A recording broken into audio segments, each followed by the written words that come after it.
how to save a video from CapCut to your gallery. Hey everyone, welcome back to the channel. In today's video, I'll show you exactly how you can save your edited CapCut video to your phone gallery. So without further ado, let's get started. So first thing first, open the CapCut app on your phone. And once you are inside the app, simply select the video that you have just edited. And once it's added to your timeline, you can simply tap on export at the top right. But before exporting, simply tap on Ultra HD to adjust the settings.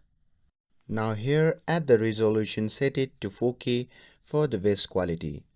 And for the frame rate and bitrate, you can tweak them or leave them as is. And once everything is set up, you can simply tap on export again and let the export process complete. Now stay on the screen until it finishes. And once the export finishes, it will be automatically saved to your gallery. And that's it. That's how you can save your CapCut video to your gallery.